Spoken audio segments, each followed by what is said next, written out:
धन्यवाद. फार वेळ न घेता पुढील टप्प्याकडे आपण वळूया.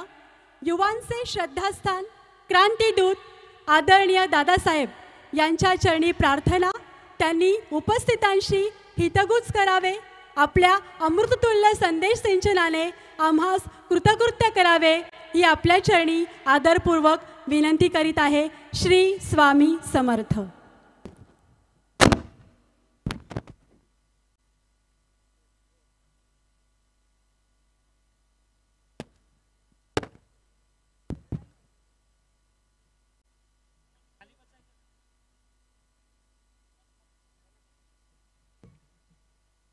अनंत कोटी ब्रह्मांड नायक राजाधिराज योगीराज परब्रह्म श्री स्वामी समर्थ महाराज सद्गुरू मोरे दादा लक्षावधी सेवेकऱ्यांचे श्रद्धास्थान व चारी दत्तधामांचे गुरुपीठाचे पीठाधीश परमपूज्य गुरुमाऊली यांच्या चरणी त्रिवार वंदन करतो. हिंदवी स्वराज्याचे संस्थापक छत्रपती शिवाजी महाराज यांच्या चरणी त्रिवार वंदन करतो. सज्जनो, आज भिवंडी आगरी महोत्सव या निमित्ताने या ठिकाणी कार्यक्रमाला येणं झालं. खरं तर आज संकष्टी चतुर्थी आहे आणि अशा या शुभ पर्वावरती येणं हीच स्वामी सेवेकरी आणि या आगरी महोत्सवाचे जे आयोजक आहे यांची प्रबळ इच्छा. खरं तर आमच्या विशुभाऊंनी मागच्या वर्षीसुद्धा निमंत्रण दिलेलं होतं, खूप आग्रह धरलेला होता. परंतु कृषी महोत्सव आणि आपला आगरी महोत्सव एकाच तारखेला आणि एकाच वेळेत असल्यामुळे शक्य झालं नाही.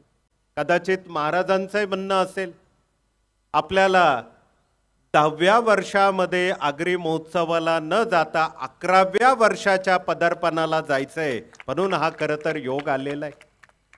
आणि गेली 11 वर्षापासनं या साई सेवक प्रतिष्ठान सामाजिक व शैक्षणिक संस्थेच्या माध्यमातून या ठिकाणी जे आयोजन करते आहे त्यामध्ये आमचे विशुभाऊ म्हात्रे असतील, दयानंद चोरगे साहेब असतील, डॉक्टर सोन्याजी पाटील, हनुमानजी पाटील, यशवंत सोरे या सगळ्या मंडळींना मनापासनं धन्यवाद देतो. आणि गेली 2-2.5 तासापासनं आमच्या सोबत ज्यांनी या ठिकाणी वेळ दिलेला आहे ते आपल्या या भिवंडी ग्रामीण भागाचे आमदार आदरणीय मोरे साहेब यांना सुद्धा मनापासून धन्यवाद देतो. त्याचबरोबर कामतघर परिसरात विभागाच्या नगरसेविका आमच्या कातकरताई यांना सुद्धा मनापासून शुभेच्छा देतो. सज्जनो, 12वं वर्ष हे पुढे येणारच आहे आणि ह्या महोत्सवाच्या अनुषंगाने आपल्या हातून लोकांची, समाजाची ही खूप मोठी सेवा घडते. खरं तर आगरी समाज जसं आयोजन करते म्हटले की आगरी मनुष्य म्हटला की तो स्वाभिमानी असतो. आणि या समाजाचं एक वैशिष्ट्य, मुलांच्या लग्नामध्ये हुंडा स्वीकारला जात नाही, हुंडा न घेण्याची पद्धत आहे. खरोखर आज आपण बघतो IAS अधिकारी आहे, IPS आहे, अनेक क्लास 1, सुपर क्लास 1 किंवा बडे समाजामध्ये जीवन व्यतीत करणारे लोक आहे. घरामध्ये धनधान्य, पैसा, अडका, सोनं नाणं सगळं असताना सुद्धा चोरून लपून का होईना लग्नात हुंडा स्वीकारण्याची पद्धत आहे. आता पैसे नाही, काही ठिकाणी सोनंही नाही, पण मर्सडीज पाहिजे, ऑडी पाहिजे अशी काहीतरी मागणी होते. पण या सगळ्या अनिष्ट रूढींना फाटा देण्याचं काम आमच्या आगरी समाजाने आणि बांधवांनी केलेलं आहे. म्हणून पुनश्च एकदा आपल्या सगळ्यांना मनापासून धन्यवाद देतो. खरं तर आगरी शब्द कुठून निर्माण झाला, आपल्या समाजाला ही पदवी कशी निर्माण किंवा कशी मिळालेली? कोकण प्रांतात समुद्र किनारी राहणारा आपला हा समाज बांधव, आणि या समाज बांधवाकडे भाताचं आणि मिठाचं आगर आहे, म्हणून आम्ही आगरी आहोत. सज्जनो, भौगोलिक दृष्टिकोनातनं ही एक संज्ञा किंवा एक पदवी आपल्या समाजाला मिळालेली आहे. त्याच्याही पलीकडे जर आध्यात्मिक इतिहास बघितला तर भगवान शिव आणि पार्वती यांच्या पोटी एक मुलगी जन्माला आलेली होती, आणि त्या पुत्रीचं नाव होतं अशोक सुंदरी. आणि ह्या शिव पार्वतीच्या मुलीचं लग्न आपल्याच समाजातल्या भगवान विष्णूंपासनं निर्माण झालेल्या नहुष या पराक्रमी राजासोबत झालेलं होतं. म्हणून खरं तर आपण क्षत्रिय आणि सोमवंशी तथा चंद्रवंशी आहात. आपलं गोत्र अत्री ऋषींचं गोत्र आहेत, आणि ह्याच गोत्रात ह्या कुळामध्ये नंतरच्या काळात आगला नावाचा एक राजपुत्र झाला, आणि ह्या राजपुत्रावरून आपल्याला आगरी तथा हे एक नाव त्या ठिकाणी संपादन करणारा आगले नाव हे सुद्धा आपल्याला पडलेलं आहे. जवळपास या भिवंडी परिसरामध्ये 80-85% आपले समाज बांधव राहतात, मोठ्या संख्येने राहतात. आणि म्हणून सज्जनो, खरं तर आज या महोत्सवाला येण्याचं महद्भाग्य या ठिकाणी लाभलेलं असं वाटतंय. असोत, आपल्याला पुढचे काही विषय ऐकणं क्रमप्राप्त आहे. गेली 73-74 वर्षापासून श्री स्वामी समर्थ महाराजांचं कार्य हे या दिंडोरी प्रणीत सेवा मार्गातनं चालू आहे. आता बरेच जण या ठिकाणी नवीन आहे, ते म्हणतील श्री स्वामी समर्थ महाराज कोण? पण मात्र आमचे विशू भाऊ दर गुरुवारी ज्या शिर्डीला साईबाबांकडे जातात, त्या साईबाबांचे आणि गजानन महाराजांचे गुरु आपले श्री स्वामी समर्थ महाराज होय.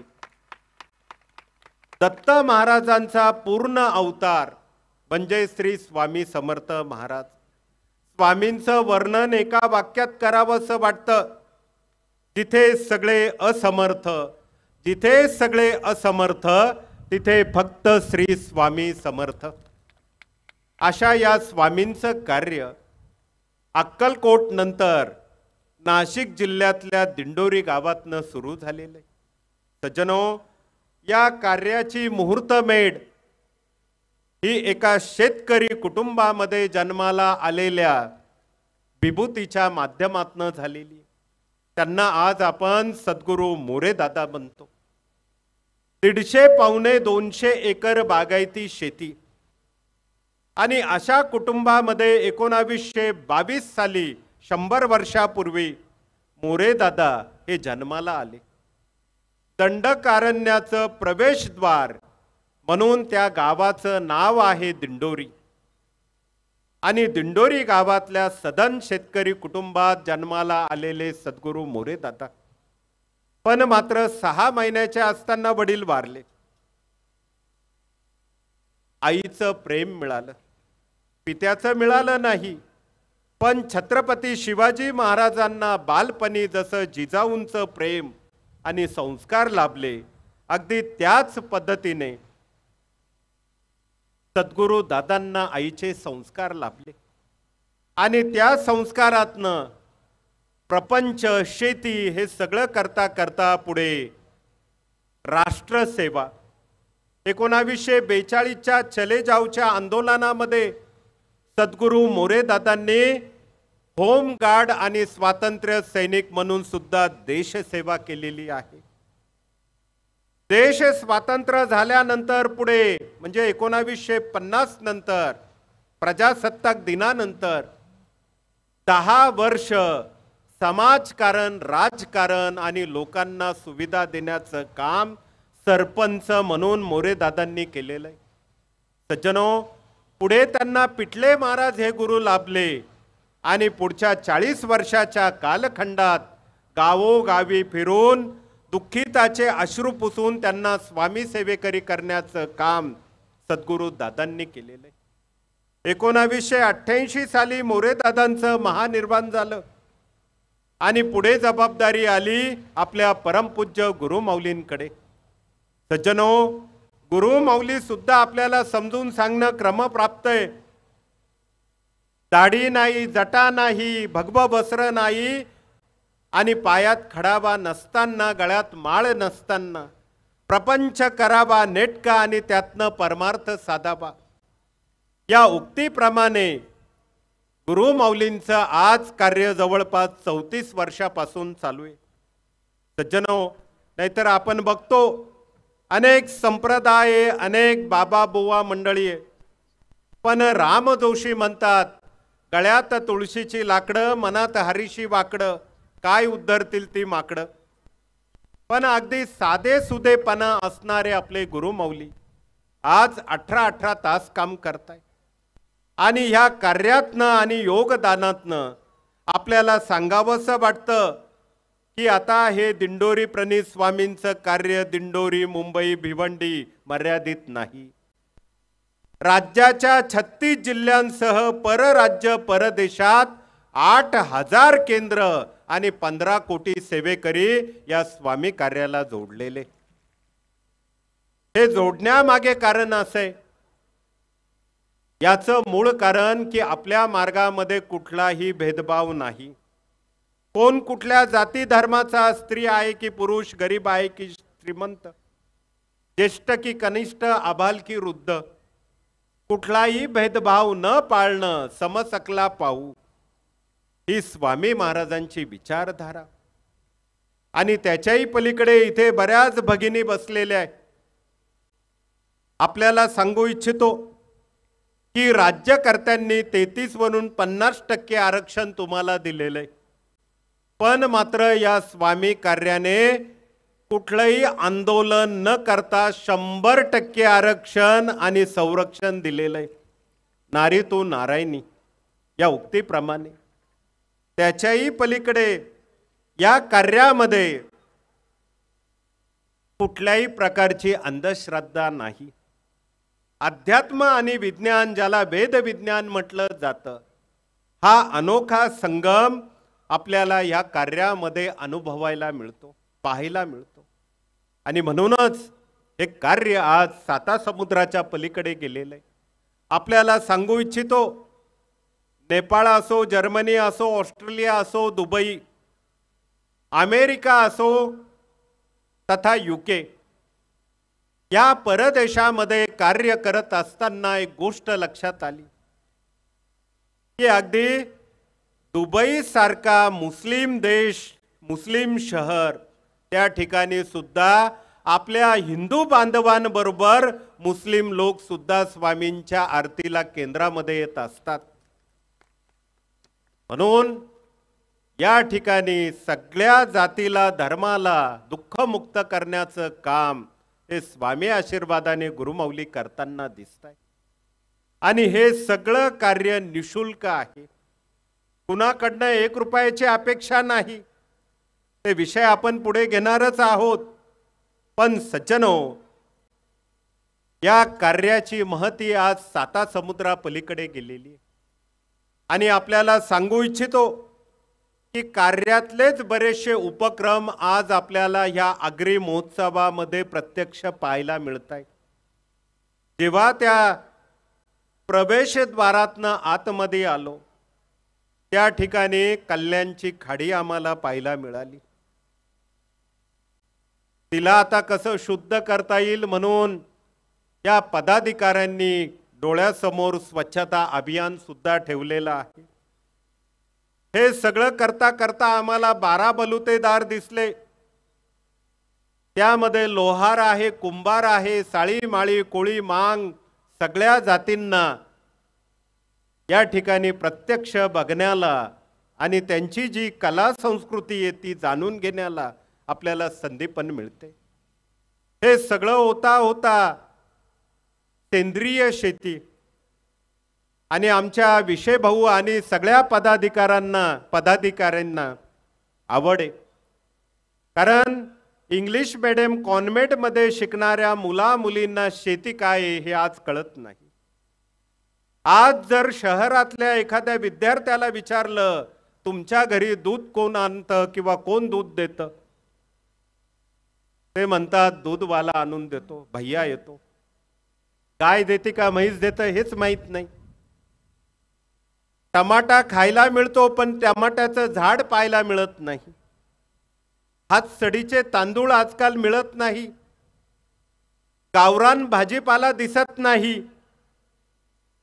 अगदी एवढं काय तर विहीर आड आणि मोटर वगैरे हे आत्ता आलं 5-25 वर्षात.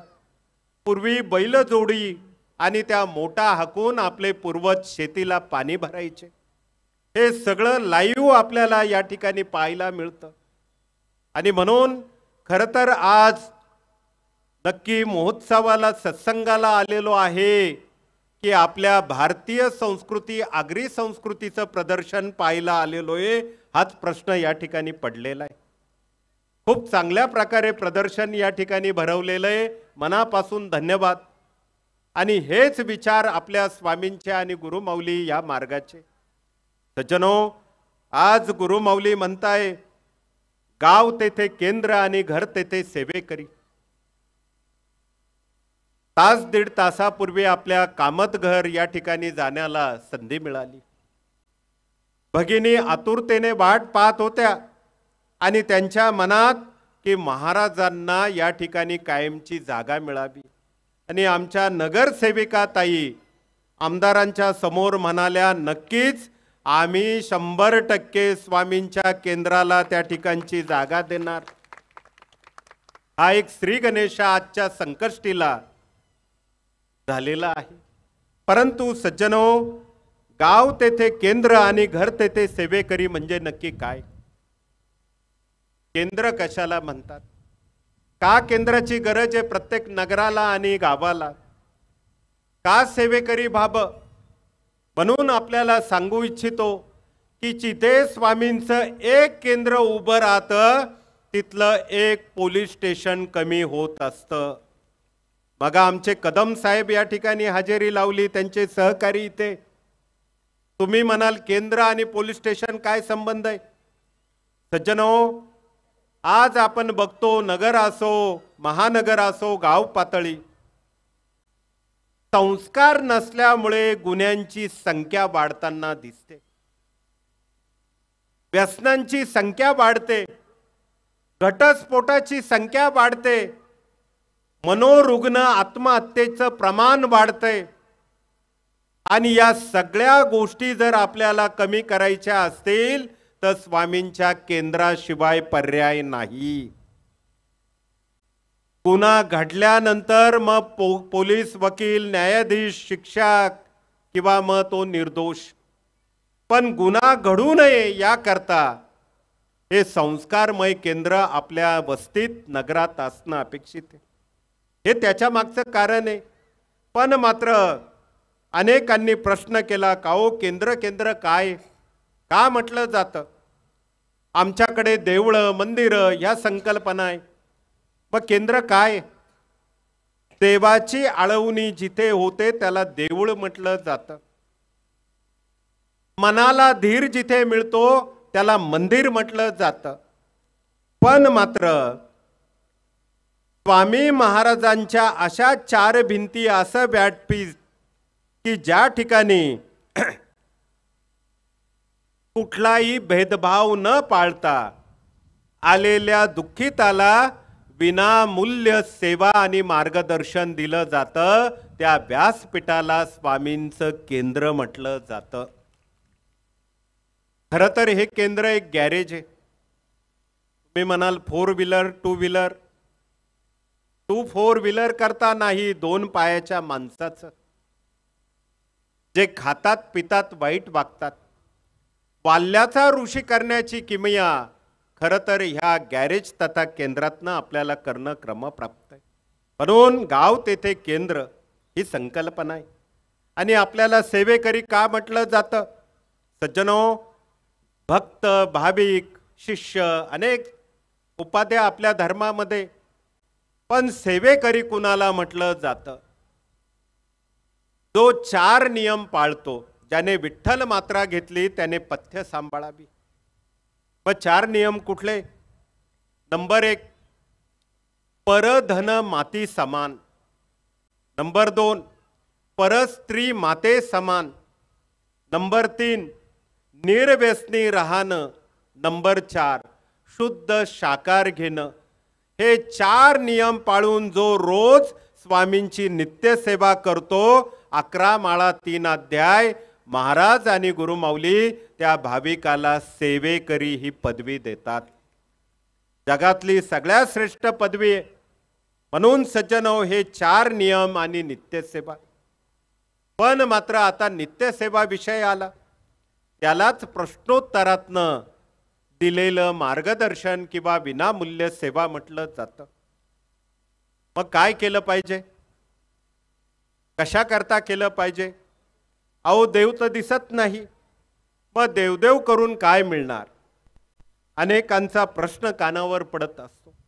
त्यांना तुम्ही सांगा की ऑक्सिजन प्राणवायू दिसतो का? पण नाक तोंड दाबलं, कोरोना सारखी परिस्थिती आली, पैसे देऊन ऑक्सिजन मिळत नाही. तसंच जीवनामध्ये जेव्हा संकट, तेव्हा मदतीचे हात कुठेही दिसत नाही. तिथे फक्त आणि फक्त बिहू नकोस, मी तुझ्या पाठीशी आहे, स्वामी आठवतात. सज्जनो, हा अनुभव आपण घेतलेला आहे. विज्ञान आणि अध्यात्म यात एक फरक आहे. भौतिक सुख हवं असेल तर आपल्याला ते विज्ञानातनं मिळवता येतं. गाडीने इकडून तिकडे प्रवास करू शकतो. टीव्ही आहे, मोबाईल आहे, फेसबुक आहे, व्हॉट्सॲप आहे, किंवा यूट्यूब आहे, ट्विटर आहे, इंस्टाग्राम आहे, अजून बरंच काही आहे. या भौतिक सुखाच्या सगळ्या गोष्टी आपल्याला विज्ञानातनं मिळतात. पण मात्र मनःशांती विज्ञान देऊ शकतं का? आणि म्हणून त्याला देवधर्म, अध्यात्म हे अपेक्षित असतं. जगात अनेक दवाखाने आहे, अनेक निष्णांत डॉक्टर आहे, अनेक फार्मा कंपन्या आहे, याही परिसरामध्ये औषधं बनवणाऱ्या कंपन्या आहे. तुम्ही तिथे जा, त्या डॉक्टर, हॉस्पिटल किंवा कंपनी मालकाला विचारा की मनःशांती करता औषध आहे का? सज्जनो, लाखो रुपये खर्च करून हे औषध मिळणार नाही. म्हणूनच म्हटलं जातं, जिथे विज्ञान संपतं तिथे अध्यात्म सुरू होतं. आणि मनःशांती हा मानवाचा सगळ्यात महत्त्वाचा भाग आहे, किंवा महत्त्वाचा किंवा सगळ्यांना असणारा हा रोग आहे, चिंता. ही मानवी मनाची चिंता मनुष्याला जोपर्यंत चितेपर्यंत पोचवत नाही तोपर्यंत ती थांबत नसते. जनी सर्व सुखी असा कोण आहे, विचारे मना तूच शोधून पाहे. प्रत्येकाला कुठली ना कुठली चिंता आहे, समस्या आहे, प्रश्न आहे. लग्नाचा प्रश्न, मुलाबाळांचा प्रश्न, मुलाबाळांच्या आरोग्याचा प्रश्न, मुलाबाळांच्या शिक्षणाचा प्रश्न, त्यांच्या नोकरीचा, व्यवसाय, शेतीचा प्रश्न. घरामध्ये 2 भाऊ आहे, रामायण दिसत नाही, महाभारत घडताना दिसतंय. फरक आहे दोघांमध्ये. वडिलांमध्ये मुलामध्ये जमत नाही, सासू सुनेमध्ये भांडण तंटा आहे. शेतकरी बांधावरून भांडतोय, 302 307 हे प्रकार होत आहे. कोणी म्हणतं शरीरात कॅन्सर, कुणाला पित्त कफवात, कुणाला शुगर प्रॉब्लेम, कुणाला ब्लड प्रेशर. अनेक समस्या आहे. आणि या समस्या चिंतारूपी चितेपर्यंत मनुष्याला कधी पोचवतात ते कळत नाही. आणि त्यामुळे मानवाची मनःशांती ही हरपलेली दिसते. आज 21सावं शतक विज्ञान युग आहे, त्याला कलियुगही म्हटलं जातं. पण सज्जनो, या कलियुगामध्ये मनुष्य चुकीची स्पर्धा करताना दिसतोय. युग स्पर्धेचे, पण स्पर्धा मात्र चुकीची. एकमेकाचे पाय ओढणं ही स्पर्धा दिसते. एकमेकाच्या हातात हात घालून पळताना कोणी दिसत नाही. आणि म्हणून मनशांती आपली गायब झालेली आहे. अगदी कुणाचा वाढदिवस, लग्न, 2 भगिनी एकत्र आल्या. तुझ्याकडे खूप चांगली पैठणी आहे, माझ्याकडे साधी साडी. हरवली मनशांती. तुझ्या गळ्यामध्ये अमुक अमुक तोळ्याचं मनी मंगळसूत्र, माझ्याकडे तर साधं आहे, अमुक अमुक तोळ्याचं. कुणी म्हणतं तुझ्याकडे चपला हार आहे, माझ्याकडे साध्या बाटाच्या चपला पण नाही. आणि म्हणून ही केलेली तुलना, स्पर्धा मानवी मनाला दुःख देते. अहो, पुरुष मागे नाही, त्याच लग्नात 4 चाकीतनं एखादा उतरला की 2 चाकीवाला म्हणतो त्याच्याकडे तर ते, माझ्याकडे ते नाही. ह्या ज्या काही गोष्टी आहे या आज मानवी मनाला अशांत करणाऱ्या आहे. आणि म्हणून मानवाचं दुःख म्हणजे मनशांती नसणं. तुम्ही पाकिस्तानात जा, नाही तर जपान, चायनामध्ये जा, अमेरिका, UK मध्ये जा, 700 कोटीपेक्षा अधिक लोक राहतात. त्यांना विचारा की तुमचं खरं दुःख काय, तर मनाला शांतता नाही. मग आता याचं औषध मेडिकलमध्ये नाही, डॉक्टरकडे नाही, कुठेही मिळत नाही, पैसे देऊनही मिळत नाही. मग काय करायचं? खूप सोपं औषध आहे. आणि हे औषध टॅक्स फ्री आहे, त्याला कुठलाही GST नाही, फुकट आहे. तुम्ही म्हणाल कुठलं औषध आहे?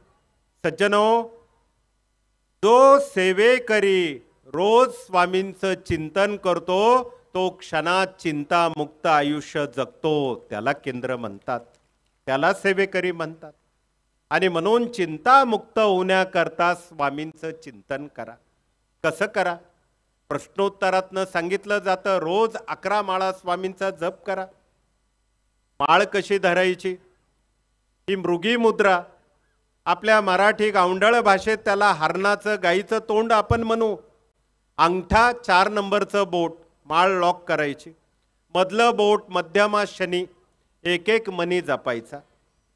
पण त्याचे नियम असे, गळ्यातली माळ जपाला नसावी, जपाची गळ्यात घालू नये. जप करताना त्या माळेचा स्पर्श जमिनीला होता कामा नये. स्नान झालं, कपडे घातले, स्वामींपुढे श्री स्वामी समर्थ. आता ह्या माळेमध्ये 108 मणी असतात.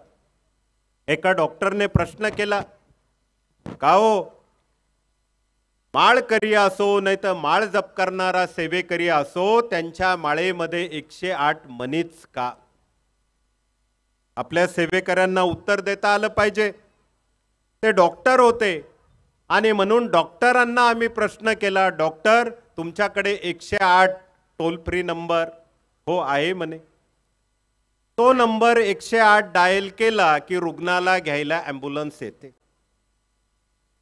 म्हटलं जसं तुमच्याकडे 108 टोल फ्री आहे, तसाच आमचा हा स्वामींचा सुद्धा 108 टोल फ्री नंबर आहे. तुमचा नंबर डायल करायला phone, mobile, 3G 4G PUBG काय असेल, पण आमच्याकडे तो नंबर डायल करायला 3G 4G नाही, ओनली गुरुजी. आणि मनोभावे त्या माळेवर जर जप केला तर कानामध्ये डायलर टोनचा आवाज येतो, बेहू नकोस, मी तुझ्या पाठीशी आहे. डायरेक्ट लिंक होत असते. पण आता त्याच्या मागचं आध्यात्मिक कारण सांगतो आपल्याला. हा झाला एक विनोदाचा भाग. पण सज्जनो, 108 मणी, 12 गुणिले 9 108, 27 गुणिले 4 108, 12 राशी, 9 ग्रह, 27 नक्षत्र, प्रत्येकाचे 4 चरण. म्हणजे आपण जी काही कुंडली, ज्योतिषशास्त्र, पत्रिका म्हणतो, यामध्ये ह्या ज्या गोष्टी असतात त्याचं उत्तम टॅक्स फ्री औषध 108 मण्यांचा जप करणं, माळेचा जप करणं. सज्जनो, हे त्याच्या मागचं मूळ कारण आहे. पुढचा आपण विषय घेऊ की माळ जप करताना आजही काही सेवेकरी चुकतात आहे. तुम्ही म्हणाल कशी चूक होते? आम्ही तर माळ बरोबर जपतो, मेरू मनी ओलांडत नाही, गळ्यातली माळ जपाला घालत नाही, मग जप कसा? आमच्या भगिनी कधी कधी काय चुकतात? कुकर गॅसवर ठेवतात आणि स्वामींपुढे माळ जपायला बसतात. इकडे जप चालू, श्री स्वामी समर्थ, श्री स्वामी समर्थ. कुकरच्या किती शिट्ट्या झाल्या? श्री स्वामी समर्थ. मग आता सांगा, हा जप शिट्टीवर होतो की माळेवर होतो की त्या कुकरवर गेला? हा पहिला विषय. नंबर 2, आमचे पुरुष सेवेकरी सुद्धा कधी कधी चुकतात. आमचे शिरोळे भाऊसाहेब तर कायम जप करताना चुकतात. ते काय करतात? माळ जपायला बसलेले पण मोबाईल चालू असतो. इकडे श्री स्वामी समर्थ, दुसरीकडे डाव्या हाताला मोबाईल. बाहेर गावी आलेलोय, 2 दिवसाने मुंबईला येईल, आल्यावर भेटतो, श्री स्वामी समर्थ. आता जप मोबाईलवर म्हणायचा की माळेवर? असा सगळा प्रकार आहे. पण सज्जनो, हा माळ जप जो आहे, नाम जप आहे, हा मनोभावे झाला पाहिजे. आपलं मन एकाग्र असणं क्रमप्राप्त आहे. आणि म्हणूनच आपल्याला सांगू इच्छितो की जेव्हा आपण मार्केटमध्ये जातो, मॉलमध्ये जातो, प्रत्येकाच्या खिशातल्या पाकिटामध्ये किंवा भगिनींच्या पर्समध्ये मनी असतात. मनी मीन्स पैसे मराठीत. आपण त्या मनाला कसं जपतो? 100 रुपयाची वस्तू असेल तर 100च देतो, तिथे 110 120 देतो का? किंवा चोरांपासनं आपण किती त्या मनाला सुरक्षित ठेवण्याचा प्रयत्न करत असतो. मग तसाच हा स्वामींचा मनी आहे. हा मनी चोरला तर चालेल, काहीच प्रॉब्लेम नाही, पण मात्र तो जपला पाहिजे. आणि जो कोणी स्वामींचा मनोभावे जप करतो, महाराज त्याला लेकराप्रमाणे जपतात. श्री स्वामी समर्थ. म्हणून हा जप केला पाहिजे. किती केला पाहिजे? रोज 11 माळा, एक 15 ते 18 मिनिटं लागतात. नाही माळ आपल्याला घेऊन शक्य, नोकरीच्या ठिकाणी आपण गाडीतनं प्रवास करताय, दुकानात जाताय, व्यवसायाच्या ठिकाणी शेतावर जाताय, 15-20 मिनिटं श्री स्वामी समर्थ. भगिनी स्वयंपाक करताय, श्री स्वामी समर्थ. अगदी कपडे धुणं, भांडे घासणं किंवा इतर काही कामं असतील, श्री स्वामी समर्थ. काय लागतं त्याला? सज्जनो, श्री स्वामी समर्थ ऐसा षडाक्षरी मंत्र, प्रीतीने जपाबा अहोरात्र, तेने सर्वार्थ पाविजे. धर्म, अर्थ, काम आणि मोक्ष या चारीही अर्थांची, पुरुषार्थांची तुम्हाला आम्हाला प्रत्येकाला गरज आहे. आणि ह्या 6 अक्षराच्या मंत्राने आपल्याला त्याची प्राप्ती होत असते. आपल्या हिंदू धर्मामध्ये 33 कोटी म्हणजे 33 प्रकारचे देव आहे. पण त्या देवांच्या मंत्रात, नावात, स्तोत्रामध्ये फरक आहे. नाव विष्णू आहे आणि मंत्र ओम नारायणाय विद्महे वासुदेवाय धीमहि तन्नो विष्णू प्रचोदयात. नाव महालक्ष्मी आहे, ओम महालक्ष्मीचे विद्महे विष्णू पत्नीचे धीमहि तन्नो लक्ष्मी प्रचोदयात. देवी आहे ओम ऐं ह्रीं क्लीं चामुंडाय विच्चे. नाव तिचं असेल महिषासूर किंवा चामुंडा, पण मंत्र मात्र वेगळा आहे. पण आपल्याला सांगू इच्छितो, स्वामी महाराजांचं नाव, यंत्र, मंत्र, तंत्र सगळं काही एकच आहे. श्री स्वामी समर्थ जगातला श्रेष्ठ मंत्र आहे. आणि म्हणून आपण रोज 11 माळा जप केला पाहिजे. पण 11 माळा म्हणजे स्पेसिफिक तेवढ्याच का? 10 नाही, 12 नाही, 15 नाही, 11च का? याच्या मागचं एक लॉजिक आहे. पहिली माळ ज्या आईने जन्माला घातलं तिच्या करता, ज्या पित्याने आपल्याला जन्म दिला आणि संरक्षण दिलं, पालन पोषण, त्यांच्या करता दुसरी माळ. तिसरी आपल्या पूर्वजांकरता, पितरांकरता. चौथी माळ ज्यांनी स्वामी मार्ग दाखवला त्यांच्या करता. 5वी माळ स्वतःच्या भल्या करता. उरल्या 6 माळा. प्रत्येक माणसाच्या मनामध्ये काम, क्रोध, मद, मत्सर, द्वेष, अहंकारासहित हे षडरिपू आहे, हे विष आहे. आणि त्या मनाला शांत करण्याकरता ते विष शांत राहावं म्हणून उरलेल्या 6 माळा. 5 अधिक 6 11 माळा हा रोज आपल्याला जप करणं क्रमप्राप्त आहे. याला म्हणतात स्वामी महाराजांच्या 11 माळा जपणं. स्वामींचं चरित्र आहे, त्याला स्वामी चरित्र सारामृत म्हणतात. रोज क्रमशः 3 अध्याय वाचावे. वाचाल तर वाचाल. जो नित्याने स्वामींचं चरित्र वाचतो, 3 अध्याय क्रमशः वाचतो, महाराज त्याला संकट काळी दुःखातनं प्रसंगातनं वाचवतात. हम गया नहीं जिंदा है, ही साक्ष त्या ठिकाणी मिळत असते. आणि म्हणून सज्जनो, आपल्याला सांगू इच्छितो की बेसिक सेवा आपण केली पाहिजे. पुढे पंचमहायज्ञ फार सोपं आहे. अनेकांना वाटतं 5 प्रकारचे यज्ञ करायचे, मग त्याला बाबा कुठला लागेल, दक्षिणा किती, खारका किती, खोबरं किती, तूप किती, लाकडं किती, गोवऱ्या किती, यज्ञभूमी, यज्ञकुंड, हे काहीच लागत नाही. 0 बजेट हा सगळा विषय. पहाटे स्नान झालं की आमच्या भगिनींनी काय करायचं, रद्दीचा कागद घ्या, थेंबर तूप त्याला लावा, चूल किंवा गॅसवर जाळा, देवयज्ञ तथा अग्नियज्ञ झाला. नंबर 2, चिमूटभर साखर घेऊन एका कोपऱ्यात काळ्या मुंग्यांना देणं, त्याला भूतयज्ञ म्हणतात. मुंगी उडाली आकाशी, तिने गिळले सूर्याची. सज्जनो, या भगवंताने त्या मुंगीला असं वरदान दिलेलं आहे की ज्या व्यक्तीच्या हातून पूर्वजन्म, इयजन्म काही पाप कर्म घडलेलं असेल, खून खराबा झाला असेल, कुणाचं धन लुटलेलं असेल, कुणावर अत्याचार केलेला असेल, अशा व्यक्तीच्या हाताची साखर मुंगी कधीच खात नाही. हे प्रयोग आपण घरी करा. म्हणून ज्यांचे हात शुद्ध स्वच्छ आहे त्यांच्याच हाताने मुंगी साखर खाते. मग आता तुम्ही म्हणाल हँडवॉश वापरू की सॅनिटायझर की डेटॉल लावू की कुठली साबण? नाही निर्मळ जीवन त्याला काय करील साबण. सज्जनो, साबणाने किती आंघोळ केली तर हात आणि मन किंवा आत्मा आपला शुद्ध होत नसतो. मुंबई भिवंडी येताना रस्त्यात काही मॉल लागले, शहरात जाताना एवढं सौंदर्य प्रसाधनं आलेलं आहे, एवढं कॉस्मेटिक आलेलं आहे, कदाचित भगिनींना माहीत असेल. या गालाची क्रीम वेगळी, ह्या गालाची वेगळी, या हाताचं लोशन वेगळं, इकडचं वेगळं, नेल पॉलिश वेगळं, अमुक धमुक वेगळं. पण सज्जनो, ठीक आहे, हे सगळं काही आहे सौंदर्य आणि शरीराकरता, पण याने मन निर्मळ होत नाही, लक्षात घ्या. आणि म्हणून त्याकरता अध्यात्माशिवाय उपाय नसतो.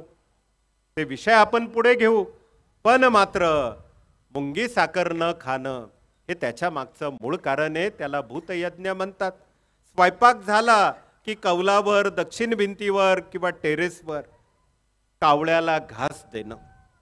छोटासा पेपर, द्रोण किंवा पत्रावळी घ्या. जे काही आपण डाळ भात भाजी पोळी काय बनवलेलं ते कावळ्याला, त्याला पितरांचा नैवेद्य म्हणतात, पितृयज्ञ. तुम्ही म्हणाल पितर म्हणजे कोण? आपले पूर्वज जे हयात नाही त्यांना आपल्याला रोज नैवेद्य देणे.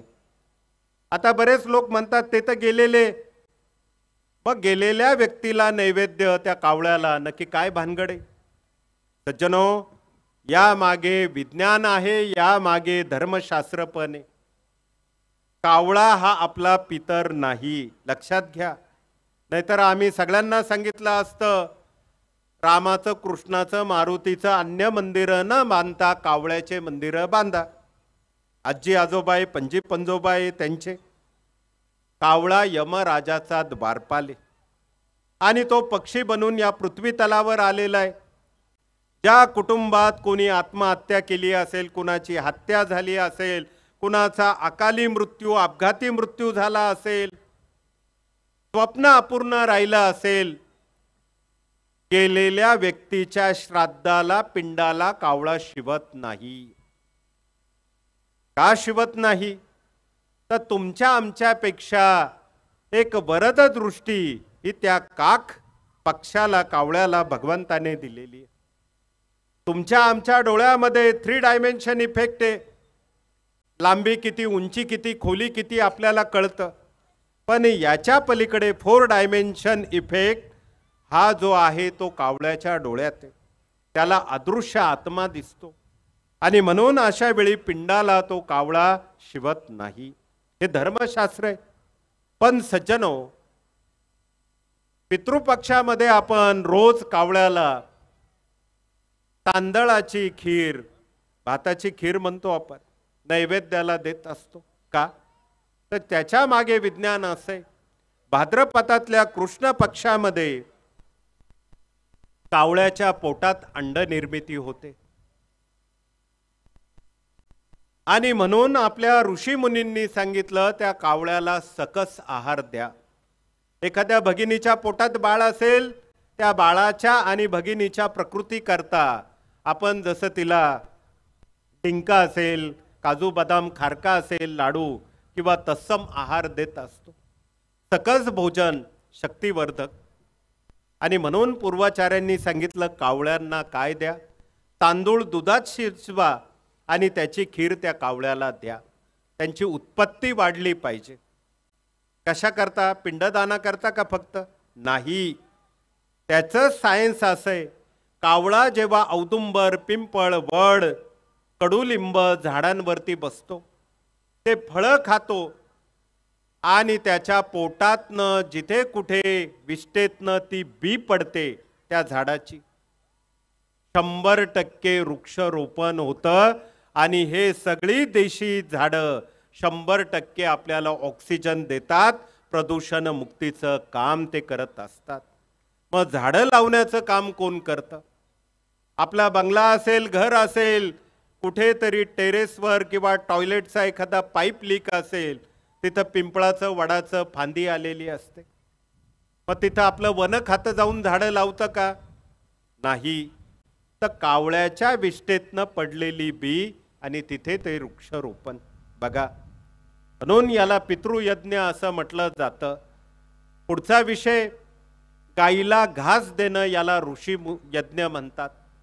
88 सहस्र ऋषी आणि 33 कोटी देव याचं प्रतीक गाय आणि गायत्री. आपल्याकडे एक म्हण आहे, ज्याच्या दारी गाय त्याच्या घरी विठ्ठलाचे पाय. आता शेतकऱ्यांकडे गायी राहिल्या नाही. जशी ही देशी गोमाता लुप्त झाली, खरं तर शेतकऱ्यांची आत्महत्या सुरू झाली. हे त्याचं मूळ कारण आहे, लक्षात घ्या. आज शेती करायला तरुण वर्ग का पुढे येत नाही? कारण तिथे ती लक्ष्मी रूपातली, वेद रूपातली गाय नाही. आणि म्हणून या शेतकऱ्याच्या मनामध्ये एवढी निगेटिव्हिटी तयार झाली की लगेच तो टोकाची भूमिका आत्महत्येकडे जात असतो. मगा सांगितलं, नाही निर्मळ जीवन त्याला काय करील साबण. मनशांती करता औषध ही गाय पण देत असते. ते औषध ज्याला पंचगव्य म्हटलं जातं. गाईचं शेण, गाईचं गोमूत्र, गाईचं दूध, दही आणि तूप, हे 5 पदार्थ एकत्र करा किंवा स्टॉलवर रेडीमेड पावडर आपल्याला मिळेल उठण्यासारखी. थोड्याशा पाण्यामध्ये टाकून उठणं लावतो दिवाळीमध्ये, तसं आपण लावावं आणि स्नान करावं. 8-15 दिवस जरी आपण केलं ना, तरी क्षणात आपल्याला मनशांती त्या ठिकाणी मिळते. आत्महत्येसारखे विषय कायमचे मनात न गळून जातात. इतकं सुंदर औषध आहे. आणि हे औषध देते ती आपली गोमाता. सज्जनो, गायीवर बोलण्यासारखं खूप आहे. या त्र्यंबक, इगतपुरी, घोटी, भिवंडी, शहापूर या परिसरात डांगी प्रजाती जास्त आहे. आत्ताच त्या ठिकाणी काही बैल किंवा गाय म्हात्रे भाऊंनी आम्हाला दाखवले. सज्जनो, ही देशी गाय आपल्याला खूप मोठं एक औषध आहे. ज्या लोकांना लो बीपी, हाय बीपी, देशी गाईच्या पाठीवरून 5 मिनिटं उजवा हात फिरवा आणि बीपी ॲपरेटसने आपलं रक्तदाब ब्लड प्रेशर चेक करा. बिना दबा बिना इंजेक्शन 5 ते 10 मिनिटांमध्ये ब्लड प्रेशर नॉर्मल होतं. काय केलं पाहिजे? ज्या लोकांना दमा विकार आहे हे लोक जर गाईच्या सान्निध्यात 5-10 मिनिटं 8-10 दिवस जर बसले तर हे सगळे आजार त्यांचे बरे होत असतात. अहो, त्या जर्मनीमध्ये, UK, अमेरिकेमध्ये गाईच्या गोठ्यामध्ये बसण्याकरता, गाईला आलिंगन देण्याकरता युरो पाऊंड हजारो रुपये ते लोक मोजताय आणि आम्ही मात्र विसरून गेलो. आपल्या सगळ्या देशी गायी विदेशात आणि विदेशाच्या गायी आपल्याकडे आल्यात. A2 क्लासचं दूध आज आपल्याला मिळत नाही A1 क्लासचं, आणि A1 क्लासचं त्या विदेशी गाईचं दूध 4 वर्षाचं मुलगं पोरगं नाक एवढंसं असतं पण त्याच्यावर चष्मा एवढा मोठा, शुगरचे प्रॉब्लेम. हे का? तर अशा सगळ्या काही रासायनिक किंवा विदेशी गोष्टींमुळे झालेलं आहे. खरं तर आयुर्वेद हा विषय किंवा आहारशास्त्र फार तपशिलात आपल्याला सांगता येईल, पण आपल्याकडे वेळ कमी आहे. आपण पुढचा विषय घेऊ. गाईला घास देणं याला ऋषी यज्ञ म्हणतात. पुढे आहे मनुष्य यज्ञ. विनोबा भावे नेहमी म्हणायचे, भूक लागणं प्रकृती आहे, खूप खाणं विकृती आहे. आपल्या ताटातली अर्धी भाकर दुसऱ्याला देणं ही खरी आपली संस्कृती आहे. सज्जनो, म्हणून भुकेलेला अन्न देणं, लहान लेकरू आलं चॉकलेट बिस्किट काय देता येईल, नाश्ता जेवण, हे अन्नदान आपण रोज केलं पाहिजे. हे 5 प्रकारचे यज्ञ त्याला पंचमहायज्ञ म्हणतात आणि हे आपण सेवेकरी या नात्यातनं करावे. आपण पुढचा विषय घेऊ. अनेक बालक इकडे आजूबाजूला फिरताना किंवा बसलेले दिसतात. एक खूप मोठी चळवळ आपल्या मार्गातनं निर्माण झाली. अनाथालय आणि वृद्धाश्रम मुक्त भारत. तुम्ही कधी वृद्धाश्रमात गेलात तर बघा, तिथल्या आजी आजोबांना, वृद्धांना विचारा तुमचा मुलगा काय करतो. ते सांगतात, आमचा मुलगा डॉक्टर, इंजिनियर आहे, वकील आहे, पोलीस अधिकारी आहे, कलेक्टर आहे, अमुक धमुक आहे. पण मात्र अजून तरी आम्हाला एकाही वृद्धाश्रमामध्ये ऐकायला मिळालं नाही की आमचा मुलगा अंगठे बहादर शेतकरी आहे. शेतकऱ्याचे आईबाप कधीच वृद्धाश्रमात पाठवले जात नाही. लक्षात घ्या. पण हे का? तर एकीकडे आज शाळा कॉलेजेस सगळी संख्या वाढते, पण मात्र दुसरीकडे अनाथालय वृद्धाश्रमाची संख्या पण झपाट्याने वाढताना दिसते, कारण संस्कार नाही. आजचा मनुष्य सुशिक्षित होतोय, पण मात्र तो सुसंस्कारित राहिलेला आहे का? नाही. शाळा काय शिकवते? A for Apple, B for banana. पण आपल्याला आपल्या केंद्राच्या बालसंस्कारातनं शिकवायचे A for I, B for बाबा, मातृदेव भव पितृदेव भव. म्हणूनच गुरुमाऊली म्हणतात, संस्कार केले तर संस्कृती टिकेल, संस्कृती टिकली तर धर्म टिकेल, आणि धर्म टिकला तरच राष्ट्र टिकेल. सज्जनो, याकरता हा संस्कार विषय आपल्याला बालसंस्कारातनं मुलांच्या अंतःकरणापर्यंत पोचवायचा आहे. आपण छत्रपतींच्या महाराष्ट्रामध्ये आहोत, जे शिवबा जिजाऊच्या पोटी जन्माला आले आणि सुसंस्कारित होऊन छत्रपती झाले. फार बोलण्यासारखं आहे, पण एक छोटीशी तुम्हाला कहाणी सांगतो. औरंगजेबाच्या आग्रा इथल्या नजर कैदेमध्ये शिवछत्रपती होते. त्या ठिकाणी एक सुफी मुस्लिम कवी त्यांना भेटायला आला. त्याने बघितलं आणि त्याच्या आत्मचरित्रात 4 ओव्यांमध्ये शिवचरित्र त्याने रेखाटलं. तो सुफी कवी काय लिहितो? पगड़ी बांध के जब शिवाजी महाराज तैयार होते, पगड़ी बांध के जब शिवाजी महाराज तैयार होते, उठा के तलवार जब घोड़े पे बैठते, उठा के तलवार जब घोड़े पे बैठते, तो सब बंदे कहते, तो सब बंदे कहते काश हम हिंदू होते, असं त्या सुफी कवीने चरित्रात लिहिलेलं आहे. सज्जनो, हे चरित्र घडण्याकरता आधी चारित्र्य निर्माण होणं गरजेचं आहे. आज भगिनींवरती अत्याचार होत आहे. मग हे जे एक अत्याचारित किंवा अत्याचार करणारी मंडळी आहे, कुठेतरी संस्कार त्यांच्यावरती झालेले नसावेत, हा आमचा अंदाज आहे, आमचं सांगणं आहे. म्हणून वय वर्ष 6 ते 18 या वयोगटातल्या मुला मुलींना आपल्याला हे संस्कार देणं.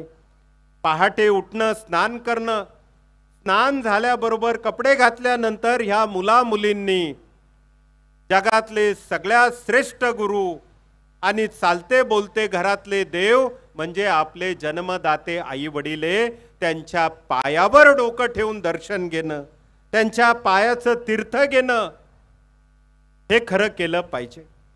मग हे सगळं होता होता गणपती, सरस्वती, मारुती, स्वामी ही सेवा त्यांनी केली पाहिजे. हे आपण पालकांनी करून घेतलं पाहिजे.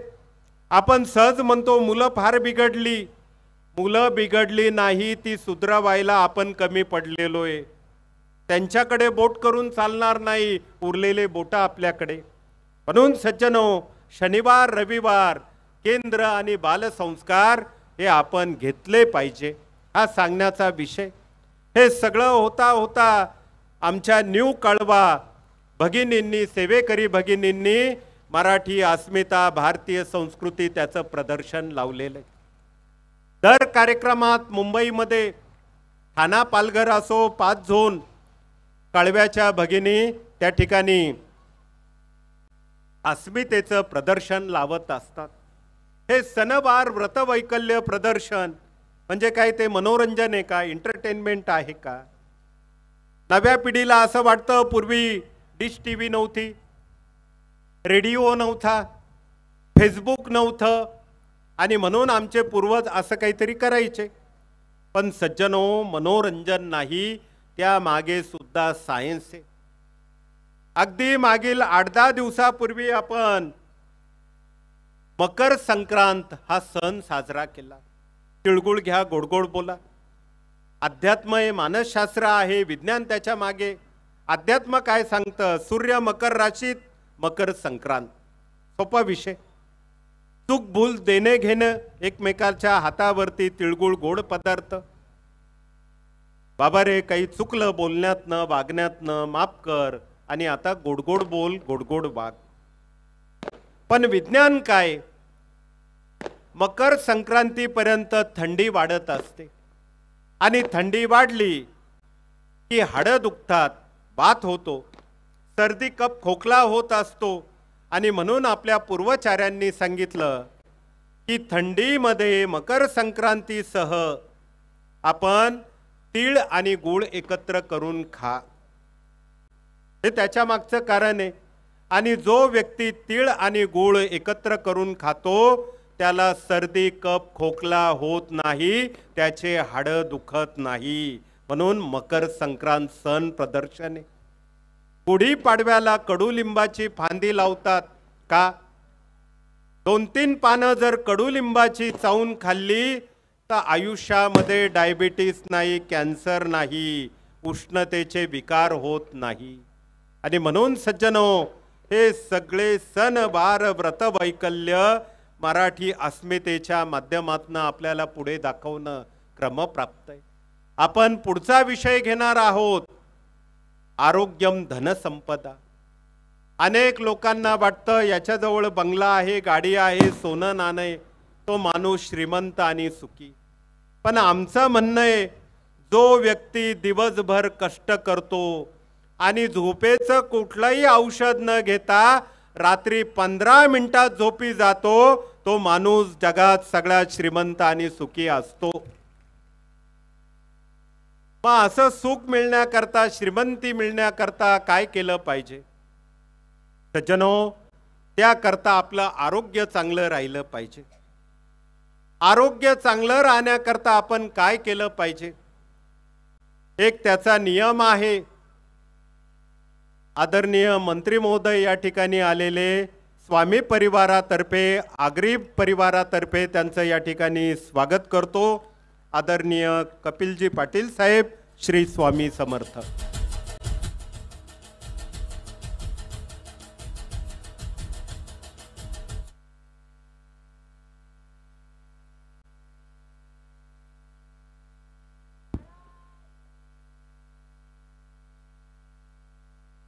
श्री स्वामी समर्थ, श्री स्वामी समर्थ। स्वागतम स्वागतम सुस्वागतम। केंद्रीय पंचायती राज्य मंत्री माननीय नामदार कपिल मोरेश्वर पाटील साहेब आपलं भिवंडी आगरी महोत्सव 2024 मध्ये मनपूर्वक हार्दिक स्वागत सुस्वागतम।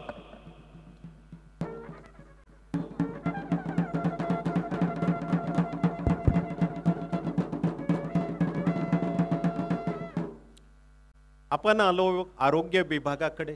सज्जनो, आज मनुष्य आजारी का पडतो त्याचे प्रमुख दोन कारणे। एक म्हणजे ताणतणाव, मेंटल स्ट्रेस, त्यामुळे आज माणूस आजारी पडतो। आणि नंबर 2, माणसाचा त्याच्या जिभेवरती ताबू नाही किंवा नियंत्रण नाही, यामुळे आज माणूस आजारी पडत असतो। खरं तर मनुष्य हा एक प्राणी आहे। आपण पूर्वी आपले पूर्वज सगळेजण जंगलामध्ये राहायचे आणि जंगलामध्ये असताना चहा पाणी नाश्ता हा काही प्रकार होता का? खरं तर आपल्याला सांगू इच्छितो, उपासमारीमुळे कमी लोक मरतात, पण जास्त खाऊन किंवा चुकीचं खाऊन आज लोक जास्त मरताना दिसतायत। म्हणजे काय तर आपलं आपल्या जिभेवर नियंत्रण नाही। आपल्या त्र्यंबकेश्वरी गुरुपीठामध्ये 50 खाटांचं पंचकर्म हॉस्पिटल आहे। तिथे एक सुविचार लावलेला आहे, जिभेची टेस्ट, पोटात गेलं वेस्ट, आजार झाले गेस्ट, डॉक्टर करताय टेस्ट, म्हणून सगळ्यांना सांगणे घरची भाजी भाकर सगळ्यात बेस्ट, हे त्याचं सूत्र आहे। देवाने प्रत्येकाला गॉड गिफ्ट एक दिलेलं आहे, त्रिदोष। प्रत्येकाच्या शरीरात कुठला ना कुठला एक दोष आहे। कुणाला पित्त आहे, कुणाला वात आहे, कुणाला कफ आहे। आता हे ओळखायचं कसं? फार सोपं आहे। वात प्रकृती, ज्या लोकांची हाडं दुखतात, ज्यांची शरीर यष्टी काटकुळी आहे, स्लिम आहे, जे लोक एक ठिकाणी कधीही स्थिर बसत नाही, समजायची प्रकृती वात आहे। चंचल वृत्ती हा त्यांचा स्वभाव गुण। वात कशामुळे वाढतो?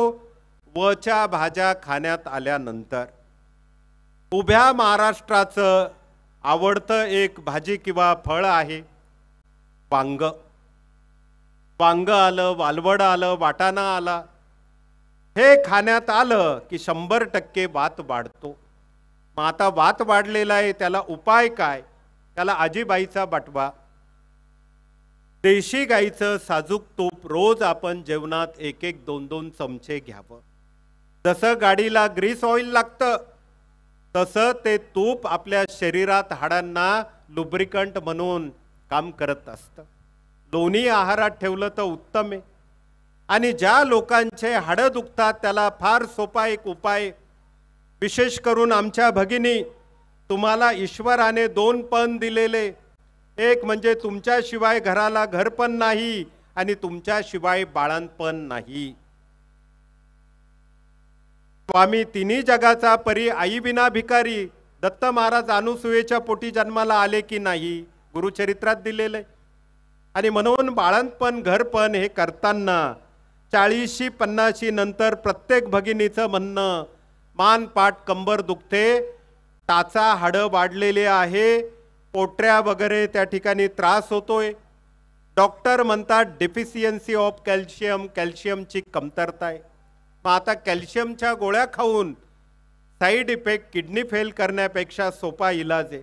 आपण पुरुषही करू शकतात, गाडी चालवणं, मोटरसायकल किंवा शेतकरी, ट्रॅक्टर, कंबरदुखी। मग उपाय काय? एक ग्लासभर पाणी घ्यायचं आणि त्यामध्ये गव्हाच्या दाण्या एवढा चिमूटभर खाण्याचा चुना टाका त्याची निवडी बनवा आणि रोज अनाशा पोटी ते पोटात घ्या. 8-10 दिवस जरी खाण्याच्या चुन्याचं पाणी आपण पोटात घेतलं, कॅल्शियम वाढतं, हळूहळू हाडांचं दुखणं बरं होतं. किती सोपा इलाज आहे. पण आमची पुरुष मंडळी काय करते? पानटपरीवर जाईल, पानाला चुना लावेल, नाही पान मिळालं तर एकमेकाला चुना लावून मोकळे होतात. म्हणून आता चुना जर पाण्यातून घेतला तर हाडांचे हे विकार बरे होतात, वात थांबतो. किती सोपा इलाज आहे. पुढे आहे पित्त, ॲसिडिटी. ॲसिडिटी मग मसाल्याचे पदार्थ, हिरवी मिरची जास्त खाण्यात आली, चहा कॉफी उष्ण पदार्थ, ॲसिडिटी होते. आणि आपल्या सगळ्यांना सांगू इच्छितो, पाहुणे म्हणून जर कुठे गेलात चुकूनही पोहे खाऊ नका. पोहे खाण्यात आले की 10 मिनिटांमध्ये मळमळ ॲसिडिटी. मग आता ॲसिडिटी वाले कसे असतात? त्यांचं कायम पित्त खवळलेलं. मागून कोणी पुढे गेलं की ॲसिडिटी वाल्यांचं डोकं गरम होतं, स्वभाव थोडा रागीट असतो. हे त्याचं लक्षण आहे. मग आता तुम्ही म्हणाल उपाय काय? सज्जनो, उपाय सोपा आहे. अशा मंडळींनी उलट थंड दूध प्यावं, चहा कॉफी टाळावं, पोहे खाऊ नये. त्याच्याही पलीकडे सोपा इलाज आहे. हरळी किंवा त्याला आपण दुर्वा म्हणतो. आज संकष्टी चतुर्थी आहे. गणपतीला दुर्वा का प्रिय? त्याच्या मागे 2 प्रकारचे कारण आहे. पार्वती मातेची दासी तिलोत्तमा, तिला गर्भ झाला, अंकार झाला सौंदर्याचा, तिला शाप मिळाला, पृथ्वी तलावरती गवत होऊन पडशील आणि येणारे जाणारे सगळे प्राणी पायंदळी तुला तुडवतील. माते उशाप दे. ते गवत, ती हरळी माझ्या मुलाच्या पायावर वाहिली की तू मुक्त होशील. गणपतीला दुर्वा. फार कथा सांगायला आपल्याकडे वेळ नाही, पण मात्र सज्जनो, गणपतीलाही त्या काळात ॲसिडिटी झाली. राक्षसाशी युद्ध करता करता सोंडीने राक्षस गिळून घेतला. पोटात राक्षस गेला. गणपती बाप्पा डोळायला लागले. देव आणि देवांचे डॉक्टर वरून खाली आले.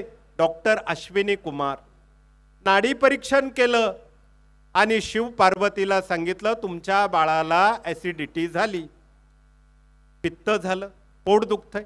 म्हणे उपाय काय? काही नाही म्हणे, ते गवत आणा, त्याचा ज्यूस करून पाजा.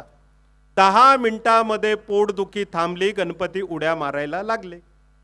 आजही आपल्या शेतकरी कुटुंबात बघा, कुत्र आणि मांजर त्याला ॲसिडिटी झाली, ते कुठल्याही मेडिकलमध्ये जात नाही. ते म्हणतात की कधी जलुसील द्या, युनो द्या, झिंटॅक द्या, पित्तशामक काढा द्या, अभिपत्ती चूर्ण द्या. बिलकुल म्हणत नाही. मग हे कुत्र मांजर काय खातं? त्या दुर्वा. आणि त्या दुर्वा खाल्ल्यानंतर 10 ते 15 मिनिटांमध्ये त्यांना ओमिटिंग होतं, सगळं पित्त बाहेर पडतं आणि ते शांत होऊन आपल्या कामाला जातात. म्हणून ॲसिडिटी करता उत्तम औषध दुर्वेचा कब्बर रस पोटात घ्या. इतकं नॅचरोपॅथी, आयुर्वेदा हे सगळं आहे, त्याचा उपयोग आपण करू शकतो. पुढे आहे कप प्रकृती. कप प्रकृतीवाले लोक थोडे शरीराने धष्टपुष्ट गोलमटोल असतात, स्वभाव शांत. 4 वेळा बायकोने काम सांगितल्यानंतर 5व्या वेळी ऐकतील, समजायचं कप प्रकृती. मग कप प्रकृतीवाल्यांनी काय खाऊ नये? फळं आणि दूध एकत्र खाऊ नये. केळी, रामफळ, सीताफळ टाळावं. सीताफळ खाण्यात आलं की लगेच गंगा जमुना चालू होतात, कप बाहेर पडत असतो. या गोष्टी टाळल्या पाहिजे. कोल्ड्रिंक्स असेल किंवा थंड दूध असेल हे या मंडळींनी टाळावं. उलट कपाकरता एक सोपं औषध आहे. रोज आपण गुळाचा कोरा चहा घ्या. कपभर घ्या, अर्धा कप घ्या, दोन्ही वेळेस घ्या, सकाळ संध्याकाळ. त्यामध्ये थोडं आलं, तुळशीची पानं, एखादा लवंग, एखादा काळा मिरा, गवती चहा, दूध न टाकता गुळाचा जर हा चहा आपण घेतला, जगातलं कुठलंही कप सिरप आपल्याला घेण्याची गरज नाही. सांगा मला काय लागतं? सगळीकडे बोर्ड आहे, अमृत तुल्य, बासुंदी युक्त. एवढं दूध त्या चहामध्ये की कपभर चहा घेतला की उलट ॲसिडिटी आणि घसा बसून जातो. म्हणून सज्जनो, ज्या लोकांना ॲसिडिटी आहे, ज्या लोकांना कफ प्रकृती आहे, अशा मंडळींनी नक्की गुळाचा कोरा चहा घेणं क्रमप्राप्त आहे. अशी अनेक औषधं आपल्या मार्गातनं विनामूल्य सांगितली जातात. आज आपण बघतो कॅन्सरचं प्रमाण वाढतंय. जर गुगलवरती सर्च केलं तर भारतामध्ये सगळ्यात जास्त कॅन्सरग्रस्त लोक पंजाब आणि नंबर 2चं स्टेट आहे हरियाणा. तुम्ही म्हणाल का विषमुक्त शेती नाही? सज्जनो, त्या ठिकाणी रासायनिक खतं, हर्बिसाइड, पेस्टिसाइड, फंजीसाइड, इन्सेक्टिसाइड आणि सगळं इनऑर्गॅनिक फर्टिलायझर याचा खूप ऊत आलेला आहे. हरित क्रांतीच्या नावाखाली आणि भांकरा नांगल जो डॅम आहे त्याचं पाणी तपासलं तर सगळं केमिकल रिसिड्यू त्यामध्ये आहे, त्याचे अवशेष. पण तिथला तांदूळ असेल बासमती, तिथला गहू असेल, तिथली साखर असेल, तिथल्या म्हशींना पिण्याकरता पाणी जे असेल, रोजचं पिण्याचं पाणी आपलं असेल, तिथल्या शीख बांधव, जाट, हरियाणा या लोकांचं ते कॅन्सरग्रस्त झालेले. भटिंड्यामधनं एक रेल्वे राजस्थानमध्ये जाते, त्या रेल्वेला कॅन्सर रेल म्हटलं जातं. 2000 ते 2200 लोक रोज ट्रीटमेंट घ्यायला यायला जायला कॅन्सर रेल. म्हणून आता या ठिकाणी आमच्या म्हात्रे भाऊंनी विषमुक्त शेती त्याचं मॉडेल का ठेवलेलं आहे? सज्जनो, त्यामुळे आता ऑर्गॅनिक फार्मिंग हा कन्सेप्ट आता आपल्याला पुढे आणणं आहे. आपण शहरात राहत असाल, आपल्याकडे टेरेस असेल, बाल्कनी, त्या कुंड्यांमध्ये माती वेलवर्गीय शेती आपण करू शकतो. रोज आपण विषमुक्त भाजीपाला ताजा, तोही विनामूल्य, रोज आपण खाऊन आपलं आरोग्य चांगलं ठेवू शकतो. आता कॅन्सर झालेला आहे, पण काय करावं सज्जनो? त्याकरता गुरुमाऊलींनी एक वनस्पतीची मुळी आपल्याला औषध म्हणून दिलेली आहे. मंत्री महोदयांनाही सांगू इच्छितो, इतकं सोपं औषध आहे. विशेष करून कोकणामध्ये ही वनस्पती आढळते. त्या वनस्पतीला संस्कृतमध्ये सप्तचक्रा म्हणतात. याचा जर सेक्शन घेतला तर 6 चक्र आहे इथे, सप्तचक्रा. मराठीमध्ये त्याला सप्तरंगी म्हणतात आणि त्याचं बॉटॅनिकल नेम सॅलासिया चायनासिस आहे. यामध्ये मॅग्निफेरा अँटी कॅन्सर एक घटक द्रव्य आहे.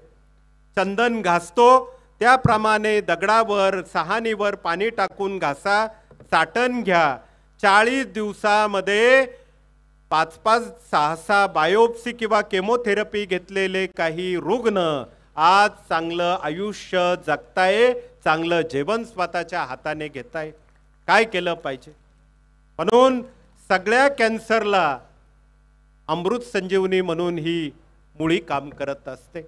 आपल्या त्र्यंबकेश्वरी गुरुपीठामध्ये 20-22 हजार झाडं लावलेली, त्याच्यापासून काढाही बनवलेला आहे. त्यामुळे गुळवेल आहे, त्यामध्ये सेंद्रिय हळद आहे आणि ही सप्तरंगी. झाला असेल तर घ्यावं, नसेल झाला तरी घ्यावं. 1 वर्षाच्या बालकापासून तर कोणीही व्यक्ती पुढे घेऊ शकतं, कुठलेही साईड इफेक्ट्स नाही. आता ही मुळी आहे, याला रानभेंडी म्हणतात. पावसाळ्यात आमच्या भिवंडी, कसारा या परिसरात मोठ्या प्रमाणात येते. भेंडीची भाजी आपण तशीच, याला भेंडी लागते पण ती काटेरी. त्याला एक 5-6 फुटापर्यंत उंची आणि पिवळे फुलं येत असतात. या वनस्पतीची ओळख आहे. ही मुळी मधात उगाळून ज्या लोकांना जिभेचे, मुखाचे, हिरड्यांचे कॅन्सर झालेले, त्यांना जर हे मुळीचं चाटण दिलं मधातनं, 15 ते 20 दिवसामध्ये खूप चांगले 100% रिझल्ट त्या ठिकाणी आलेले आढळतात. म्हणून सज्जनो, हे सोपे सोपे विषय आपल्याला पुढे आणणं क्रमप्राप्त आहे. आपण जेव्हा एखाद्या देवीच्या मंदिरात जातो, देवीला नैवेद्य आणि मुखवास विडा. पण हे विडा म्हणजे काय? धूम्रपान आहे का?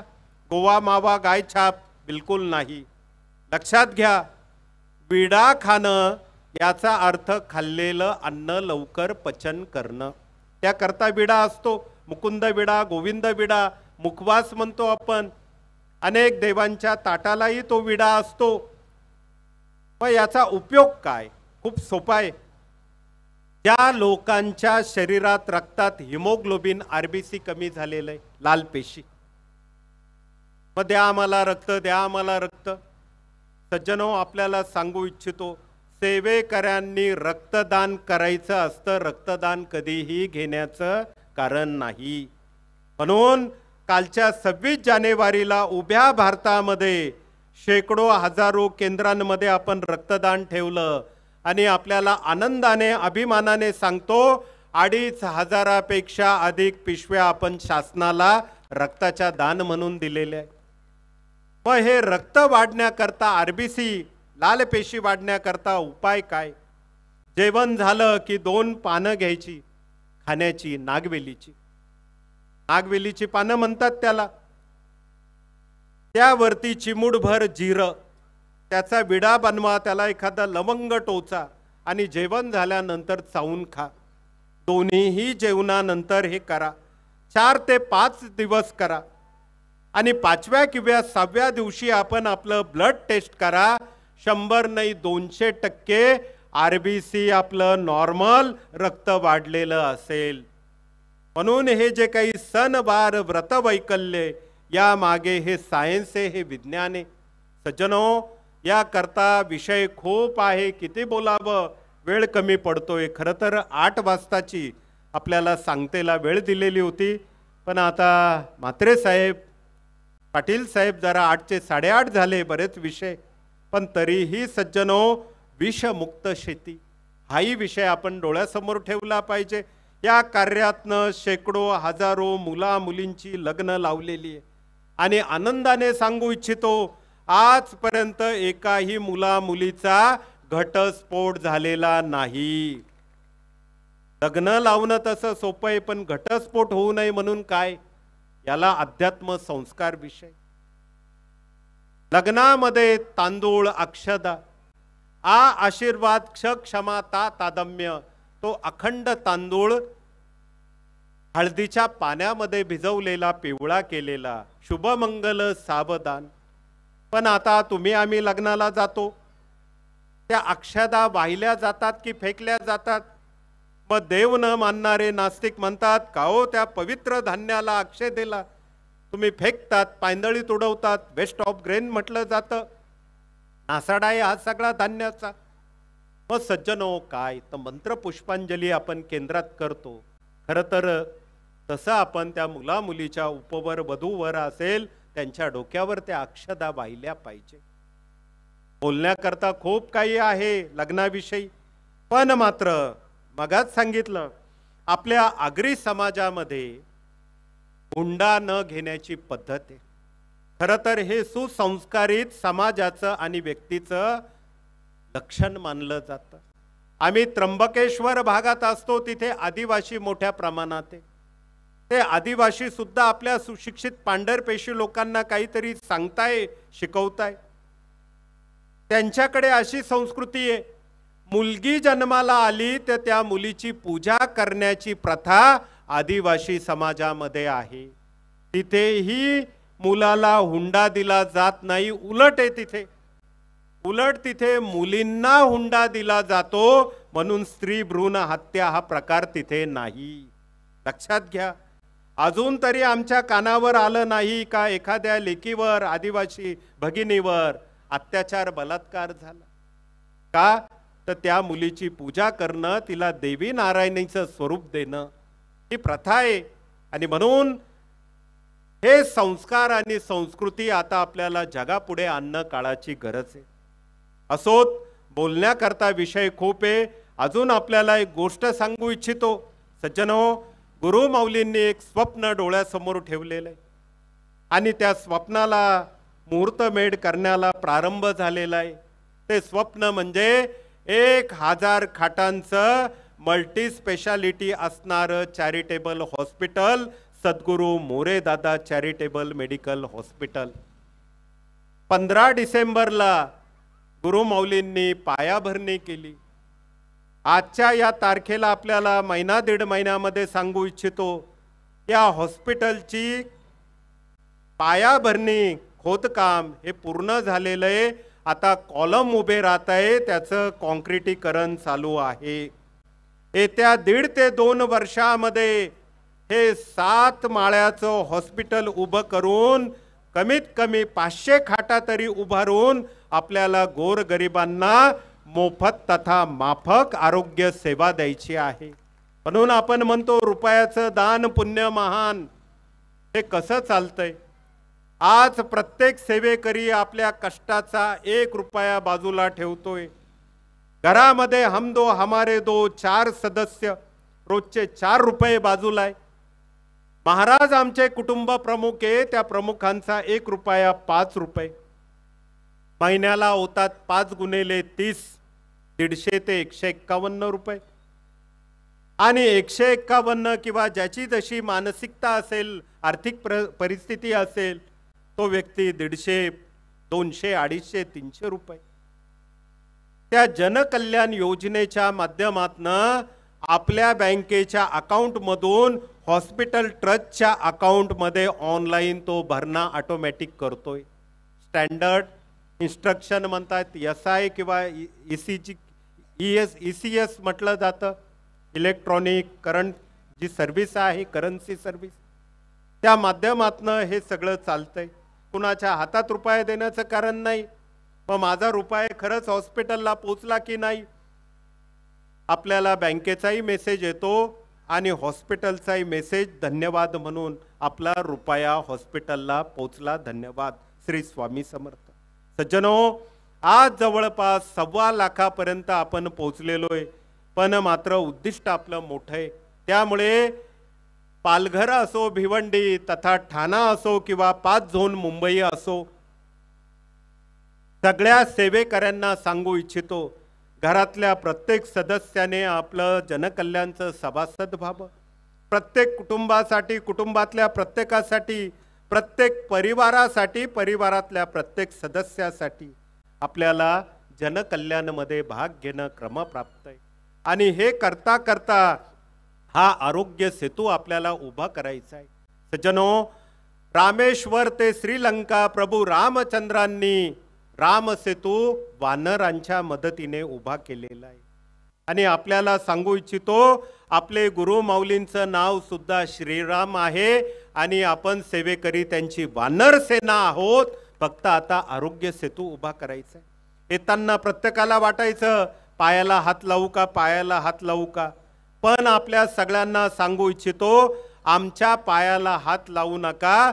हातच लावायचा असेल तर या स्वामी कार्याला आणि हॉस्पिटलच्या पायाभरणीला तुम्ही हात लावा, एवढं या ठिकाणी सांगतो आणि वाणीला विराम देतो. जय हिंद, जय महाराष्ट्र. श्री स्वामी समर्थ.